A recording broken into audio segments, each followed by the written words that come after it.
সুপ্ৰভাত দ্বিতীয় বৰ্ষৰ ছাত্ৰ ছাত্ৰীসকল, পোনপ্ৰথমে মই তোমালোকলৈ আন্তৰিক অভিনন্দন জ্ঞাপন কৰি আজিৰ ভিডিঅ' পাঠদানৰ বিষয়টি লৈ তোমালোকৰ সন্মুখত উপস্থিত হৈছোহি। আৰু আজিৰ পাঠদানৰ বিষয়বস্তু হ'ল ইউনিট 2 বা গোট দ্বিতীয়ৰ অন্তৰ্ভুক্ত ধীৰেন্দ্ৰ চন্দ্ৰ দত্তৰ কবিতা কাঠমিস্ত্ৰিৰ ঘৰ। আৰু এই কবিতাটি হ'ল এটি প্ৰগতিবাদী কবিতা। আমি জানো 20 শতিকাৰ পঞ্চম দশকৰ পৰা অসমীয়া কাব্য সাহিত্যলৈ এক পৰিৱৰ্তনৰ ঢল আহিছিল। আৰু এই পৰিৱৰ্তনৰ ঢল আহা এই ধাৰাটো অসমীয়া আধুনিক অসমীয়া কবিতা বুলি অভিহিত কৰা হৈছিল।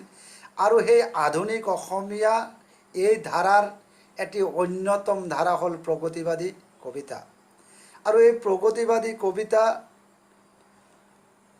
ধীৰেন্দ্ৰ চন্দ্ৰ দত্তৰ কাঠমিস্ত্ৰিৰ ঘৰ এই কবিতাটি অসমীয়া কাব্য সাহিত্যৰ এটি উল্লেখযোগ্য প্ৰগতিবাদী কবিতা।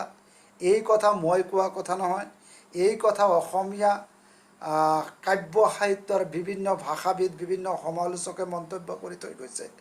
তাৰ উদাহৰণস্বৰূপে আমি ল'ব পাৰোঁ, কবি সমালোচক নৱকান্ত বৰুৱাই কৈছিল যে মোক যদি কোনোবাই 10টা শ্ৰেষ্ঠ অসমীয়া কবিতাৰ নাম সোধে তাৰ মাজত এটা হ'ব কাঠমিস্ত্ৰিৰ ঘৰ। গতিকে ছাত্ৰ ছাত্ৰীসকলক এই প্ৰগতিবাদী কবিতাৰ লগত পৰিচয় কৰাই দিয়াৰ উদ্দেশ্যে প্ৰগতিবাদী কবিতাৰ বিষয়বস্তু বা প্ৰগতিবাদী কবিতা কাৰ জীৱনশৈলীক লৈ এই শ্ৰেণীৰ কবিতা ৰচনা কৰা হয়, আৰু সেই কথাখিনিৰ লগত ছাত্ৰ সমাজক ছাত্ৰ ছাত্ৰীসকলক পৰিচয় কৰাই দিয়াৰ উদ্দেশ্যে উচ্চতৰ মাধ্যমিক সংসদে উচ্চতৰ শিক্ষা সংসদে এই পাঠটো তোমালোকৰ পাঠত অন্তৰ্ভুক্ত কৰা হৈছে। আৰু এই শ্ৰেণীৰ কবিসকলে প্ৰগতিবাদী কবিসকল সদায় সাম্যবাদী ভাৱধাৰা বা সাম্যবাদী আদৰ্শক আঁকোৱালি লৈ তেওঁলোকে আপোচবিহীনভাৱে সমাজৰ বনুৱা শ্ৰমিক কৃষক কাঠমিস্ত্ৰী আদিৰ হকে তেওঁলোকে কাম কৰি যায়। তেওঁলোকৰ প্ৰাপ্যৰ প্ৰতি জনসাধাৰণক সজাগ কৰিবলৈ তেওঁলোকে কাব্য সাহিত্যৰ জৰিয়তে জনসাধাৰণক আকৰ্ষণ কৰিব বিচাৰে। গতিকে ছাত্ৰ ছাত্ৰীসকল যোৱাটো ক্লাছত কবিতাটো নিৰ্বাচন কৰাৰ উদ্দেশ্য ধীৰেন্দ্ৰ চন্দ্ৰ দত্তৰ পৰিচয়কে আদি কৰি আৰু এই অভিযান কিমান চনত প্ৰকাশ পাইছিল, ধীৰেন্দ্ৰ চন্দ্ৰ দত্তৰ কাব্য সংকলন অভিযান 1936 চনত প্ৰকাশ পাইছিল, 1939 চনত এই কাঠমিস্ত্ৰিৰ ঘৰ কবিতাটো ৰচনা কৰিছিল। গোটেই কথাখিনি আলোচনা কৰা হৈছিল আৰু মূল পাঠৰ বিষয়েও কিছু আলোচনা কৰিছিলোঁ। আৰু আজি সেই মূল পাঠৰ বিষয়খিনি লৈ পুনৰ এবাৰ তোমালোকৰ সন্মুখত উপস্থিত হৈছোহি। গতিকে ছাত্ৰ ছাত্ৰীসকল সেই মূল পাঠৰ বিষয়খিনি মই আজি আকৌ আৰম্ভ কৰিব ওলাইছোঁ। ৰান্দাৰ হেঁচা কচা কচ কচ ঝাণ্ডাৰ ধৰে উৰে পট পট আজাৰ শিমল হাল শিঙৰিক দিয়ে ৰূপ মনোহৰ কাঠমিস্ত্ৰিৰ ঘৰ। কাঠমিস্ত্ৰীসকলে কাঠ মিহিকৈ চুচি সজাবলৈ তেওঁলোকে যিটো সঁজুলি ব্যৱহাৰ কৰা হয় তাক ৰান্দা বুলি কোৱা হয়। আৰু ৰান্দাৰ জৰিয়তে যেতিয়া কাঠ কাটে তাৰ ওপৰেদি ফাটেদি ফটফটকৈ ঝাণ্ডাৰ দৰে পতাকাৰ দৰে উপৰি যায়। আৰু আজাৰ শিমলু শিঙিৰিক যি কাঠেই গৃহস্থই নিদিয়ক কিয়, পুঁজিপতিয়ে যি কাঠেই নিদিয়ক কিয়, সেই কাঠৰ আচৰিত ধৰণে তেওঁলোকে ৰূপ দিবলৈ সক্ষম হয়। মানুহৰ মনমোহা ৰূপ দিয়ে, অথচ কাঠমিস্ত্ৰিৰ ঘৰ একেবাৰেই উদং, কাঠমিস্ত্ৰিৰ ঘৰ একেবাৰেই শূন্য। নিৰহ কঠিন বেকাবেকি কাঠ বটালি খন্দাত উঠে জাত জাত ৰূপৰে জপনা মেল খাই উঠে পায় ৰূপ মনোহৰ কাঠমিস্ত্ৰিৰ ঘৰ। আৰু ছাত্ৰ ছাত্ৰীসকল যিহেতুকে কাঠমিস্ত্ৰীসকলে কোনোদিন কাঠৰ বিষয়ে তেওঁলোকে প্ৰতিবাদ নকৰে, গৃহস্থই বা পুঁজিপতিয়ে যি কাঠেই নিদিয়ক কিয়, যিমান টান কাঠেই নিদিয়ক কিয়, যিমান ঢিলা কাঠেই নিদিয়ক কিয়, তালৈ তেওঁলোকৰ কোনো কৰ্ণপাত নাই। তেওঁলোকে সেই বেকাবেকি কাঠবোৰকেই তেওঁলোকৰ সেই সঁজুলি বটালিৰ জৰিয়তে ৰান্দাৰ জৰিয়তে কৰতৰ জৰিয়তে তেওঁলোকে মিহি মিহিকৈ কাটি জাত জাত কৰি ভাজে ভাজে তেওঁলোকে আচবাব পত্ৰ তৈয়াৰ কৰি দিয়ে। ৰূপৰ জপনা মেল খাই উঠে। যি ধৰণে তেওঁলোকে ৰূপ দিব বিচাৰে, পুঁজিপতিয়ে যি ধৰণৰ ৰূপ দিব বিচাৰে সেই ধৰণে তেওঁলোকে ৰূপ দিয়ে আৰু সেই ধৰণে মেল খাই উঠে আৰু আচৰিত ধৰণে মানুহৰ মনমোহা ৰূপ পায়। অথচ কাঠমিস্ত্ৰীৰ ঘৰ একেবাৰেই উদং, কাঠমিস্ত্ৰীৰ ঘৰ একেবাৰেই শূন্য। গতিকে ছাত্ৰ ছাত্ৰীসকল, টপ টপ পৰে কপালৰে ঘাম, ফেন যায় নাই বিশ্ৰাম, দিন নাই জিৰাবৰ কাঠমিস্ত্ৰীৰ ঘৰ। গতিকে ছাত্ৰ ছাত্ৰীসকল, কাঠমিস্ত্ৰীসকলে ৰাতিপুৱাৰ পৰা সন্ধিয়ালৈকে টপ টপকৈ কপালৰ ঘাম মাটিত পৰে। অতিকৈ কাম কৰাৰ কাৰণে তেওঁলোকে ভাগৰি পৰে। তেওঁলোকৰ বিশ্ৰাম নাই, তেওঁলোকৰ জিৰাবৰ দিনটোৰ জিৰাবৰ সময় নাই। জিৰণিবিহীনভাৱে, বিশ্ৰামবিহীনভাৱে কপালৰ ঘাম মাটিত পেলাই মুখেদি বগা ফেন উলিয়াই সেই পুঁজিপতিসকলৰ, সেই ধনৱন্তসকলৰ মনোমোহা আচবাব পত্ৰ তৈয়াৰ কৰি দিয়ে।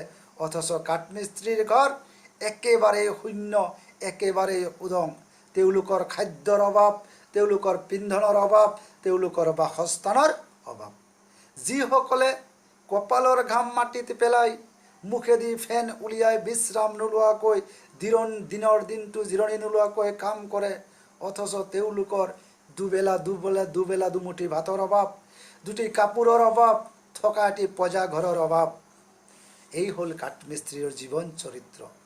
জমি থাকে থাক, সাজে যাকে যাওক, প্ৰবাল দ্বীপৰ শৃংগৰ দৰে আচবাবে ভৰে ঘৰ, কাঠমিস্ত্ৰীৰ ঘৰ। আৰু সেই পুঁজিপতিসকলৰ ঘৰত ব্যৱহাৰ্য সামগ্ৰীৰ উপৰিও তেওঁলোকে সেই মনোমোহা আচবাব পত্ৰ, বিভিন্ন চেয়াৰ টেবুলকে আদি কৰি বিভিন্ন ধৰণৰ আচবাব পত্ৰ দি তেওঁলোকে ঘৰৰ খোটালি জাকে জাকে, ভাজে ভাজে তেওঁলোকে সজাই থৈ দিয়ে। সেই প্ৰবাল দ্বীপ, সাগৰত বাস কৰা প্ৰবাল নামৰ এবিধ প্ৰাণীৰ, সাগৰৰ তলিত সেই প্ৰবাল প্ৰাণীৰ মৃত্যু হৈ সিহঁতৰ কংকালবিলাক সাগৰৰ তলিত জাপে জাপে ভাজ লৈ থকাৰ ধৰণে সেই পুঁজিপতি বা সেই ধনৱন্ত বা সেই মালিক শ্ৰেণীৰ ঘৰৰ ভিতৰত তেওঁলোকৰ আচবাব পত্ৰ ভাজে ভাজে তেওঁলোকে সজাই থৈ দিয়ে। আচবাবে ভৰে ঘৰ, কাঠমিস্ত্ৰীৰ ঘৰ।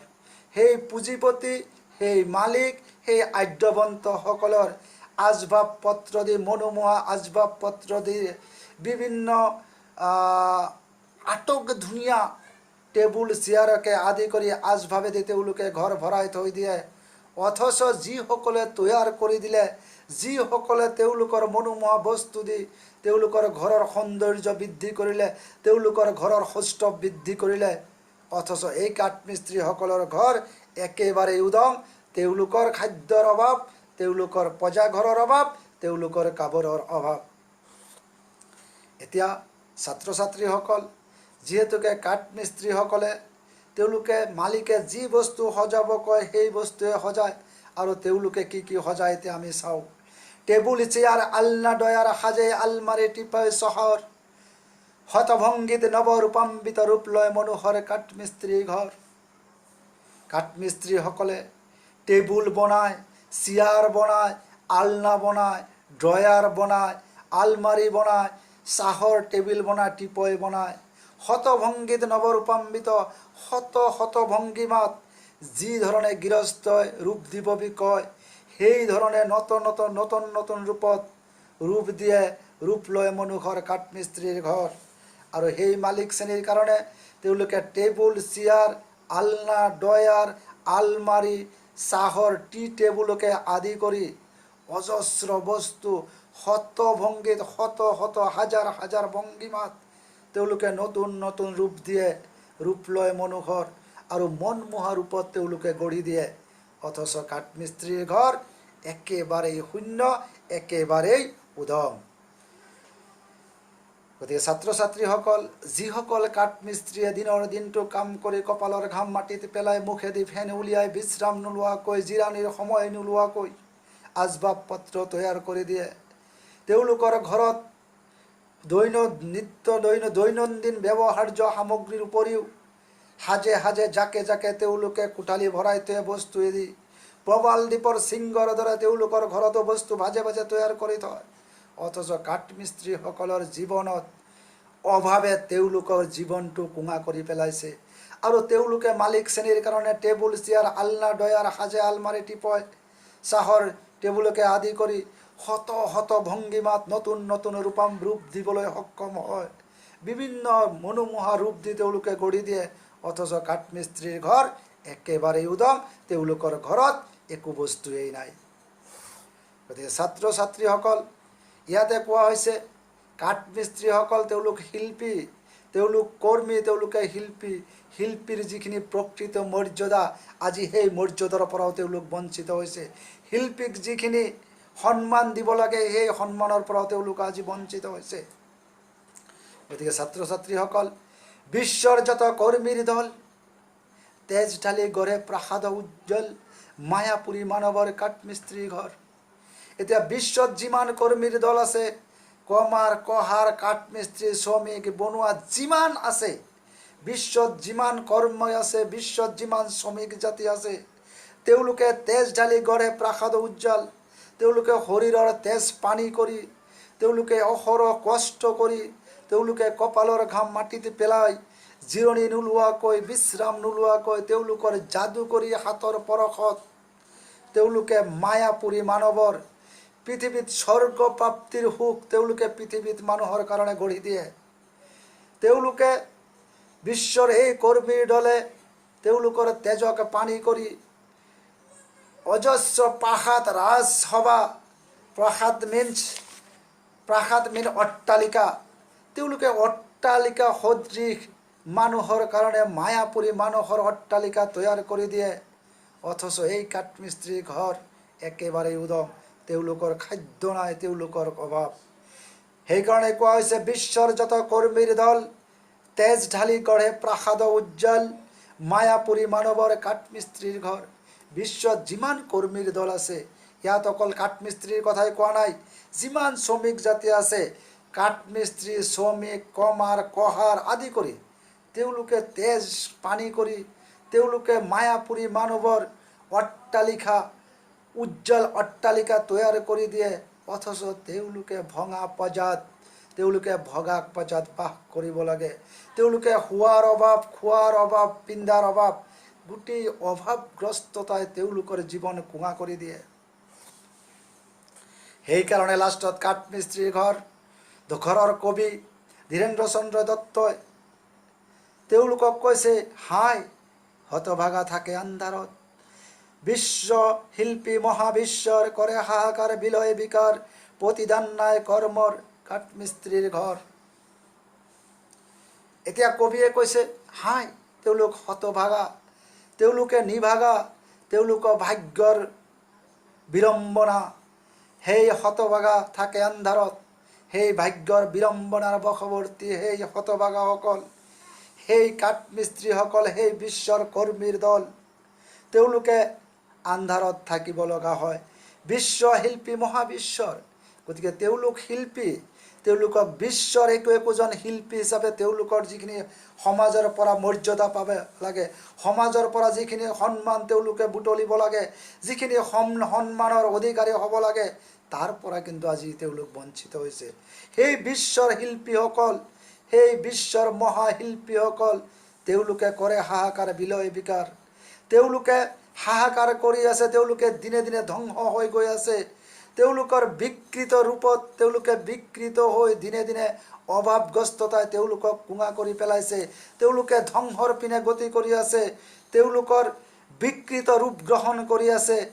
তেওঁলোকে কাম কৰি গ'ল, প্ৰতিদান নাই কৰ্মৰ, তেওঁলোকে কৰা কৰ্মৰ কোনো প্ৰতিদান নাই, তেওঁলোকে কৰাৰ কৰ্মৰ কোনো প্ৰাপ্য ন্যায্যতা নাই, তেওঁলোকে কৰা কৰ্মৰ কোনো প্ৰাপ্যতা নাই, যাৰ কাৰণে সেই কাঠমিস্ত্ৰীসকল দিনে দিনে ধ্বংসৰ পিনে গতি কৰি আছে। কাঠমিস্ত্ৰীৰ ঘৰ। সেইকাৰণে কবিয়ে কৈছে, এই যে বিশ্বৰ যিসকল শিল্পী আছে, কাঠমিস্ত্ৰী কমাৰ কহাৰ শ্ৰমিক জাতিটোক একোজন বিশ্বৰ শিল্পী হিচাপে কবিয়ে স্বীকৃতি দিছে। আৰু এই বিশ্বৰ শিল্পীসকলে তেওঁলোকে হাহাকাৰৰ মাজেদি তেওঁলোকৰ জীৱন নিৰ্বাহ কৰি আছে। বিলয় মিন্স ধ্বংস, তেওঁলোকে হাহাকাৰ কৰি তেওঁলোকে ধ্বংসৰ পিনে গতি কৰি আছে। বিকাৰ মানে বিকৃত হৈ আছে, তেওঁলোকৰ জীৱন যুঁজত হৈ তেওঁলোকে বিকৃত ৰূপ গ্ৰহণ কৰি আছে, তেওঁলোকৰ জীৱন ধ্বংসৰ পিনে গতি কৰি আছে। তেওঁলোকে কৰ্ম কৰিছে, কপালৰ ঘাম মাটিত পেলাইছে, বিশ্ৰাম নোহোৱাকৈ কাম কৰিছে, দিনত জিৰোৱা নোহোৱাকৈ জিৰণি নোহোৱাকৈ কাম কৰিছে, কিন্তু সেই কৰ্মৰ তেওঁলোকে প্ৰতিদান পোৱা নাই, কৰ্মৰ ন্যায্যতা তেওঁলোকে পোৱা নাই, কৰ্মৰ প্ৰাপ্যতাখিনি তেওঁলোকে পোৱা নাই। আৰু সেই কাঠমিস্ত্ৰীৰ ঘৰ, যাৰ কাৰণে কাঠমিস্ত্ৰীসকলৰ ঘৰ দিনে দিনে ধ্বংসৰ পিনে গতি কৰি আছে, তেওঁলোকৰ জীৱন ধ্বংস গতি কৰি আছে, তেওঁলোকৰ শিক্ষাৰ অভাৱ হৈছে, খাদ্যৰ অভাৱ হৈছে, পজাঘৰৰ অভাৱ হৈছে, বস্ত্ৰৰ অভাৱ হৈছে, যাৰ কাৰণে দিনে দিনে তেওঁলোকে ধ্বংসৰ পিনে গতি কৰি আছে। গতিকে ছাত্ৰ ছাত্ৰীসকল, এতিয়া এই কাঠমিস্ত্ৰীসকলে যিসকলৰ কাৰণে আচবাব পত্ৰ তৈয়াৰ কৰি দিয়ে, তেওঁলোকে বিলাসী জীৱন নিৰ্বাহ কৰি আছে, তেওঁলোকে আৰামী চকীত বহি পেলাই স্বস্তিৰ নিশ্বাস পেলাই আছে, তেওঁলোকে ধুনীয়া আচবাব পত্ৰত বহি পেলাই, গা ঢালি বহি পেলাই তেওঁলোকে প্ৰেমৰ সংগীত গাইছে, বিৰহৰ গীত গাইছে, তেওঁলোকে মনত আনন্দ দিন পাৰ কৰি আছে। অথচ যিসকলে তেওঁলোকৰ আৰামী বিলাসী জীৱনৰ গঢ়ি দিলে, যিসকলৰ বিলাসী জীৱনৰ পাতনি যিসকলে মেলি দিলে, সেই কাঠমিস্ত্ৰীসকল কিন্তু দিনে দিনে অন্ধকাৰৰ পিনে গতি কৰি আছে। এই কাঠমিস্ত্ৰীসকলৰ কৰ্মৰ প্ৰতিদান নাই, তেওঁলোকৰ প্ৰাপ্যৰ ন্যায্যতা নাই, তেওঁলোকৰ জীৱনৰ বিকৃত হৈ ধ্বংসৰ পিনে গতি কৰি আছে। আৰু সেই কাঠমিস্ত্ৰীসকল জীৱন যুঁজত পৰাজিত হ'ব ধৰিছে। সেইকাৰণে কবিয়ে কৈছে, বিলাসীৰ দল আৰামী চকীত গা ঢালি গায় প্ৰেমৰ সংগীত, মিলনৰ বিৰহৰ কাঠমিস্ত্ৰীৰ ঘৰ। ইয়াতে বিলাসীৰ দল আৰামী চকীত, সেইসকলক বিলাসীৰ দল বুলি কোৱা হৈছে, সেই পুঁজিপতি শ্ৰেণীক, সেই আদ্যৱন্ত শ্ৰেণীক, সেই ধনৱন্ত শ্ৰেণীক বিলাসীৰ দল বুলি কোৱা হৈছে। আৰু তেওঁলোকৰ বিলাসী জীৱনৰ কথা ইয়াত উপস্থাপন কৰা হৈছে। তেওঁলোকে বিলাসী জীৱন পাৰ কৰি আছে, তেওঁলোকে সেই কাঠমিস্ত্ৰীসকলে, সেই বিশ্বৰ শিল্পীসকলে মনোমোহা আচবাব পত্ৰ তৈয়াৰ কৰি দিছে, আৰু তাতে বহি পেলাই, সেই আৰামী চকীত বহি পেলাই, সেই আৰামী আচবাব পত্ৰত তেওঁলোকে গা ঢালি বহি পেলাই প্ৰেমৰ সংগীত গাইছে, মিলনৰ গীত গাইছে, বিৰহৰ গীত গাইছে, কেতিয়াবা দুখত পৰিছে, কেতিয়াবা সুখত পৰি তেওঁলোকে জীৱন নিৰ্বাহ কৰিছে। কিন্তু যিসকলে তেওঁলোকৰ বিলাসী জীৱনৰ পাতনি মেলি দিলে, যিসকলে তেওঁলোকৰ বিলাসী জীৱনৰ শুভ উদ্বোধন কৰি দিলে, সেই কাঠমিস্ত্ৰীসকল কিন্তু ঘৰত গৈ পেলাই তেওঁলোকে খাদ্যবিহীনভাৱে, তেওঁলোকে অভাৱগ্ৰস্ততাৰ মাজেদি তেওঁলোকে জীৱন নিৰ্বাহ কৰি আছে। কাঠমিস্ত্ৰীৰ ঘৰ একেবাৰেই উদং হৈ গৈছে। গতিকে ছাত্ৰ ছাত্ৰীসকল, এই কবিতাটিৰ জৰিয়তে কবিয়ে প্ৰতিটো কথাই, এবাৰ কাঠমিস্ত্ৰীৰ কথা কোৱা হৈছে, এবাৰ সমাজক সচেতন কৰিবলৈ, এই শ্ৰমিক শ্ৰেণীৰ প্ৰতি মানুহৰ দৃষ্টি আকৰ্ষণ কৰিবলৈ, তেওঁলোকৰ সহমৰ্মিতাৰ সমভাগী হ'বলৈ, তেওঁলোকৰ দুখৰ সমভাগী হ'বলৈ কবিয়ে কাতৰভাৱে জনসাধাৰণক আহ্বান জনাইছে। গতিকে ছাত্ৰ ছাত্ৰীসকল, ইয়াতে কবিয়ে কৈছে, বিলাসীৰ দল আৰামী চকীত গা ঢালি গায় প্ৰেমৰ সংগীত, মিলনৰ বিৰহৰ। গতিকে সেই বিলাসীৰ দল, সেই পুঁজিপতিসকলে কেতিয়াবা প্ৰেমৰ সংগীত গায়, কেতিয়াবা তেওঁলোকৰ জীৱনত বিৰহ আহে, কেতিয়াবা তেওঁলোকৰ জীৱনত দুখ আহে, কিন্তু সেই দুখ বিৰহ সেই আৰামী চকীত বহি পেলাই, সেই আৰামী আচবাব পত্ৰত গা ঢালি বহি পেলাই তেওঁলোকে পাৰ কৰি আছে। আৰু যিসকলে তেওঁলোকে বিলাসী জীৱনৰ পাতনি মেলি দিলে, তেওঁলোকে কিন্তু দুখত জৰ্জৰিত হৈ তেওঁলোকৰ ঘৰ উদং হৈ গৈ আছে, তেওঁলোকৰ ঘৰ ধ্বংসৰ পিনে গতি কৰি আছে, তেওঁলোকৰ কৰ্মৰ প্ৰতিদান নাই, তেওঁলোকৰ জিৰাবৰ নোহোৱাৰ প্ৰতিদান নাই, তেওঁলোকে প্ৰাপ্য ন্যায্যতাৰ পৰা আজি তেওঁলোক কি হৈছে, বঞ্চিত হৈছে। গতিকে ছাত্ৰ ছাত্ৰীসকল, মই আগতেই কৈছোঁ, এই কাঠমিস্ত্ৰীসকলৰ যাদু কৰি হাতৰ পৰশত, তেওঁলোকৰ হাতত যাদু আছে, তেওঁলোক শিল্পী, তেওঁলোকৰ সঁজুলিৰ জৰিয়তে আটক ধুনীয়া আচবাব পত্ৰ তৈয়াৰ কৰি প্ৰাসাদ বনাই আছে, আচবাব পত্ৰ তৈয়াৰ কৰি জনসাধাৰণৰ দৃষ্টি আকৰ্ষণ কৰি আছে, মানুহক আকৰ্ষণ কৰাৰ বিভিন্ন ৰাজপ্ৰাসাদ, কাৰেং তেওঁলোকে তৈয়াৰ কৰি আছে। অথচ কাঠমিস্ত্ৰীসকলৰ জীৱন কিন্তু, তেওঁলোকৰ কপালৰ দুখ, তেওঁলোকৰ কপালৰ নিৰ্যাতন, তেওঁলোকৰ যন্ত্ৰণাকাতৰ জীৱনৰ অৱসান কিন্তু ঘটা নাই। সেইকাৰণে কবিয়ে কৈছে লাখ মানুহৰ বাহুৰ কৰ্ম কাঢ়ি গঢ়ি তোলে প্ৰাসাদ হৈৰ্ম হয় ডাঙৰীয়া উদাৰ মহৎ বৰ নেতা সমাজৰ কাঠমিস্ত্ৰীৰ ঘৰ। ইয়াতে কোৱা হৈছে যে কাঠমিস্ত্ৰীসকলৰ যাদুকৰী হাতৰ পৰশত তেওঁলোকৰ সঁজুলিৰ জৰিয়তে যি কাম লাখ লাখ মানুহে কৰিব নোৱাৰিব, যি কাম হাজাৰ হাজাৰ মানুহে কৰিব নোৱাৰিব, সেই কাম এজন দুজন কাঠমিস্ত্ৰীয়ে কৰিবলৈ সক্ষম হয়। যাৰ কাৰণে কোৱা হৈছে লাখ মানুহৰ বাহুৰ কৰ্ম, 1 লাখ মানুহে বাহুৰ জৰিয়তে যি কাম কৰিব নোৱাৰিব আৰু সেই 1 লাখ মানুহৰ বাহুৰ দ্বাৰা কৰিব নোৱাৰা কাম কাঢ়ি লৈ পেলাই এজন দুজন কাঠমিস্ত্ৰীয়ে প্ৰাসাদ হৈৰ্ম তেওঁলোকে সেই পুঁজিপতিসকলৰ কাৰেং তৈয়াৰ কৰে, সেই পুঁজিপতিসকলৰ অট্টালিকা তৈয়াৰ কৰে আৰু তাতে বহি পেলাই সেই পুঁজিপতিসকল সমাজৰ বৰ নেতা হয়, ডাঙৰীয়া হয়, উদাৰ মহৎ নেতা হয়, কিন্তু কাঠমিস্ত্ৰীৰ ঘৰ একেবাৰে উদং।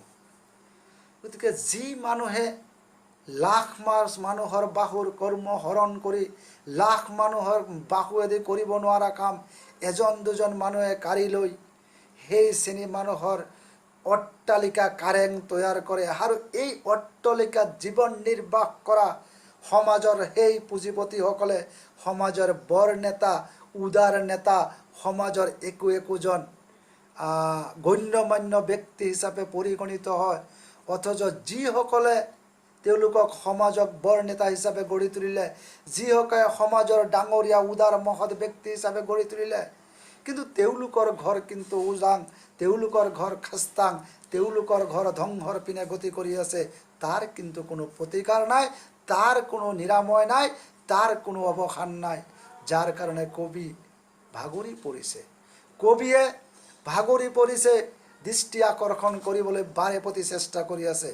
লাখ মানুহৰ বাহুৰ কৰ্ম, লাখ মানুহৰ বাহুৰ কাম কাঢ়ি লৈ এজন দুজন কাঠমিস্ত্ৰীয়ে প্ৰাসাদ অট্টালিকা কাৰেং তৈয়াৰ কৰি সেই পুঁজিপতিসকলৰ সমাজৰ বৰ নেতা হিচাপে সমাজৰ ডাঙৰীয়া হিচাপে তেওঁলোকক প্ৰতিষ্ঠা কৰিছে। অথচ যিসকলে বৰ নেতা হিচাপে প্ৰতিষ্ঠা কৰিছে, সমাজৰ মহান নেতা হিচাপে প্ৰতিষ্ঠা কৰিছে, তেওঁলোকৰ দুৰ্বিষহ জীৱন কিন্তু তেওঁলোকে পাৰ কৰি আছে। গতিকে ছাত্ৰ ছাত্ৰীসকল, ধীৰেন্দ্ৰ চন্দ্ৰ দত্তই ইয়াতে কাঠমিস্ত্ৰীসকলৰ জীৱনৰ দুখ দুৰ্গতি, তেওঁলোকে জীৱনত ন্যায্য প্ৰাপ্তিতা, তেওঁলোকৰ পাৰিশ্ৰমিকৰ পৰা বঞ্চিত হোৱাৰ বাবেই তেওঁলোকে তিল তিল কৰি ধ্বংসৰ পিনে গতি কৰি আছে। আৰু সেই ধ্বংসৰ পৰা ৰক্ষা কৰিবলৈ কাঠমিস্ত্ৰীসকলক ধীৰেন্দ্ৰ চন্দ্ৰ দত্তই লাষ্টত তেওঁলোকক আহ্বান জনাইছে, তেওঁলোকক বিপ্লৱ কৰিবলৈ সমূহ সমৰত লিপ্ত হৈ তেওঁলোকৰ অধিকাৰ নিজৰ বাহুবলৰ দ্বাৰা তেওঁলোকৰ পৰা আদায় কৰিবলৈ কাঠমিস্ত্ৰীক আহ্বান জনাইছে।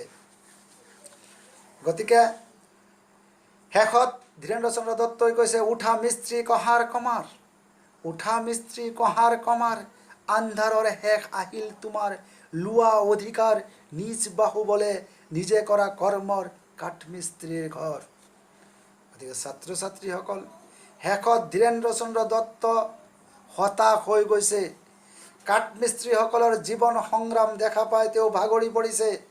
যাৰ কাৰণে তেওঁ কাঠমিস্ত্ৰীসকলক কাতৰভাৱে আহ্বান জনাইছে, কৈছে উঠা মিস্ত্ৰী কহাৰ কমাৰ, কৈছে হে মিস্ত্ৰী, হে কমাৰ কহাৰ যিমান শ্ৰমিক জাতি আছা, তোমালোকে উঠা, তোমালোকৰ আন্ধাৰ শেষ আহিল তোমাৰ, তোমালোকৰ জীৱনৰ আন্ধাৰ আজি শেষ হ'ব ধৰিছে, তোমালোকৰ কপালৰ আন্ধাৰ আজি নোহোৱা হ'ব ধৰিছে।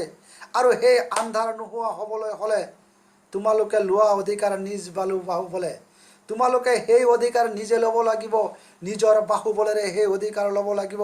নিজে কৰা কৰ্মৰ কাঠমিস্ত্ৰীৰ ঘৰ, তোমালোকে কৰা কৰ্মৰ, তোমালোকে টিপটপ কৰি কপালৰ ঘাম মাটিত পেলাই বিশ্ৰাম নোহোৱাকৈ, জিৰণি নোহোৱাকৈ যি কাম কৰিছা, প্ৰাসাদ হৈৰ্ম গঢ়ি তুলিছা, সমাজৰ বৰ নেতা হিচাপে প্ৰতিষ্ঠা কৰিছা, তেওঁলোকৰ পৰা তোমালোকৰ অধিকাৰ আজি কাঢ়ি লোৱা। নিজে কৰা কৰ্মৰ তেওঁলোকৰ পৰা তোমালোকৰ বাহুবলেৰে সমূহ সমৰত লিপ্ত হৈ, তেওঁলোকৰ লগত সংঘাতত লিপ্ত হৈ তোমালোকৰ অধিকাৰ তোমালোকে সাব্যস্ত কৰা। কাঠমিস্ত্ৰীৰ ঘৰ, আৰু যিদিনাখন তোমালোকে তোমালোকৰ অধিকাৰ সাব্যস্ত কৰিব পাৰিবা, যিদিনাখন তোমালোকে নিজ বাহুবলে অধিকাৰ ল'ব পাৰিবা, সিদিনাখন তোমালোকৰ ঘৰ আৰু সেই পুঁজিপতি ঘৰৰ মাজত কোনো পাৰ্থক্য নাথাকিব। তেওঁলোকৰ নিচিনাকৈ তোমালোকৰ প্ৰসাদ হ'ব, তোমালোকৰ কৰ্ম হ'ব, তোমালোকৰ টেবুল চেয়াৰ আলনা ডয়াৰ আলমাৰি টিপৰ জৰিয়তে প্ৰবাল দ্বীপৰ সিংহৰ দৰে তোমালোকৰ ঘৰত জাকে জাকে আচবাব পত্ৰ তৈয়াৰ হ'ব। ছাত্ৰ ছাত্ৰীসকল, মূল কবিতাটোৰ বিষয়বস্তু এইখিনিয়েই। তাৰমানে ধীৰেন্দ্ৰ চন্দ্ৰ দত্তই কবিতাটিৰ আৰম্ভণিৰ পৰা সামৰণিলৈকে কাঠমিস্ত্ৰীয়ে তেওঁলোকৰ যাদুকৰী হাতৰ পৰশত, তেওঁলোকৰ সঁজুলিৰ জৰিয়তে এই সমাজৰ পুঁজিপতিসকলৰ দৰে কাৰণে যিখিনি কাম কৰে, তেওঁলোকে বিশ্ৰাম নোহোৱাকৈ কপালৰ ঘাম মাটিত পেলাই মুখেদি ফেন উলিয়াই অহৰহভাৱে তেওঁলোকৰ নিত্য লাগতিয়াল বস্তুৰ উপৰিও তেওঁলোকৰ ঘৰক আটক ধুনীয়াকৈ সজাই থোৱাৰ কাৰণে যিখিনি আচবাব পত্ৰ তৈয়াৰ কৰে, কৰি পেলাই তেওঁলোকে নতুন নতুন শত শত ৰূপত তেওঁলোকক প্ৰসাদ গঢ়ি দিয়ে, মনোহৰ মন আকৰ্ষণ কৰা আচবাব পত্ৰ তৈয়াৰ কৰি দিয়ে। অথচ তেওঁলোক বিশ্বৰ কৰ্মী, তেওঁলোকে সমাজৰ কৰ্মী, তেওঁলোক শিল্পী, শিল্পীৰ যি মৰ্যাদা সেই মৰ্যাদাৰ পৰা বঞ্চিত হৈছে। তেওঁলোকে দিনে দিনে ধ্বংসৰ পিনে গতি কৰি আছে, তেওঁলোকে বিকৃত ৰূপ লৈ আছে। আৰু সেই তেওঁলোকে গঢ়ি দিয়া আৰামী চকীত বহি পেলাই তেওঁলোকে সেই পুঁজিপতিসকলে বিলাসী জীৱন নিৰ্বাহ কৰি আছে। লাখ মানুহে কৰিব নোৱাৰা কাম তেওঁলোকে অকলে কৰি আছে। সমাজৰ বৰ নেতা হিচাপে তেওঁলোক প্ৰতিষ্ঠা হৈছে। কাঠমিস্ত্ৰীসকলে লাখ মানুহৰ কাম কাঢ়ি পেলাই অকলে কাম কৰি এই সমাজৰ বৰ নেতাসকলক প্ৰতিষ্ঠা কৰিছে, কিন্তু তেওঁলোকে প্ৰাপ্য মজুৰিৰ পৰা বঞ্চিত হৈছে। আৰু শেষত ধীৰেন্দ্ৰ চন্দ্ৰ দত্তই কৈছে, আহিল আন্ধাৰৰ শেষ, আহিল তোমাৰ, উঠা মিস্ত্ৰী কহাৰ কমাৰ, হে মিস্ত্ৰীসকল, হে কমাৰ কহাৰ, তোমালোক জাগ্ৰত হোৱা। আন্ধাৰৰ শেষ আহিল তোমাৰ, তোমালোকৰ কপালৰ পৰা আন্ধাৰ শেষ খবৰ হ'ল, তোমালোকৰ আন্ধাৰৰ কপালৰ আন্ধাৰৰ যৱনিকা পৰিবলৈ হ'ল। লোৱা অধিকাৰ নিজ বাহুবলে, তোমালোকৰ অধিকাৰ তোমালোকে নিজ বাহুবলে লোৱা। তেওঁলোকৰ লগত সংঘাতত বিপ্লৱত সম্মুখ সমৰত লিপ্ত হোৱা, তোমালোকৰ অধিকাৰ নিজে লোৱা। আৰু তোমালোকে যে কৰ্ম কৰিছা, কৰ্মৰ উপযুক্ত প্ৰাপ্যতাখিনি তোমালোকে আদায় কৰি লোৱা। তেতিয়া এদিন তোমালোকৰ ঘৰ আৰু পুঁজিপতিৰ ঘৰৰ মাজত কোনো পাৰ্থক্য নাথাকিব। তোমালোকৰ ঘৰতো প্ৰসাদ হ'ব, তোমালোকৰ ঘৰতো কৰ্ম হ'ব, তোমালোকৰ ঘৰতো টেবুল চেয়াৰ আলনা টিপৰে ভৰপূৰ হৈ যাব। আৰু সিদিনাই তোমালোকৰ জীৱন সেই পুঁজিপতিসকলৰ সমপৰ্যায়ৰ হ'ব। ছাত্ৰ ছাত্ৰীসকল, কবিতাটোৰ মূল বিষয়বস্তু এইখিনিয়েই। গতিকে তোমালোকে প্ৰথম অৱস্থাত অৰ্থখিনি পঢ়ি লৈ কবিতাটো ধুনীয়াকৈ পঢ়ি তোমালোকে পাঠবোধখিনি পঢ়ি ল'লেই তোমালোকে আৰু বেলেগকৈ কোনো পঢ়াৰ দৰকাৰ নাই। ওপৰঞ্চি তথ্যৰ কথাখিনি চাই ল'বা। আৰু আজিৰ কাঠমিস্ত্ৰীৰ ঘৰ পাঠটিৰ মূল কথাখিনি সেইখিনিয়েই। গতিকে তোমালোকে তাক ধুনীয়াকৈ আয়ত্ত কৰি লৈ পাঠখিনি পঢ়ি লৈ পাঠবোধখিনি পঢ়ি লোৱাৰ লগে লগে তাত আৰু কোনো বস্তুই বাকী নাথাকিব। তাৰ লগতে তোমালোকে অৰ্থখিনি চাই ল'বা। আৰু কাঠমিস্ত্ৰীসকলৰ জীৱনৰ দুৰ্দশাৰ কবিয়ে কেনেদৰে অৱসান বিচাৰিছে এই কথাটোৱে তোমালোকে পাঠবোধতো পাই যাবা আৰু কবিতাৰ বিষয়বস্তুখিনিৰ লগতো পাই যাবা। গতিকে ছাত্ৰ ছাত্ৰীসকল, গতিকে কাঠমিস্ত্ৰীৰ ঘৰ কবিতাৰ বিষয়বস্তুখিনি এইখিনিয়েই। আজিলৈ কাঠমিস্ত্ৰীৰ ঘৰ এই বিষয়বস্তুখিনিৰ ইয়াতে সামৰণি মাৰিব বিচাৰিছোঁ। তাৰপিছত তোমালোকক হোমৱৰ্ক হিচাপে তোমালোকক বিভিন্ন প্ৰশ্ন পঠাম। আৰু আজিৰ কাঠমিস্ত্ৰীৰ ঘৰ কবিতাৰ বিষয়বস্তু ইয়াতে সামৰণি মাৰিব বিচাৰিছোঁ। পৰৱৰ্তীত তোমালোকক পুনৰ এবাৰ লগ পোৱাৰ প্ৰতিশ্ৰুতিৰে সামৰণি মাৰিছোঁ। ধন্যবাদ।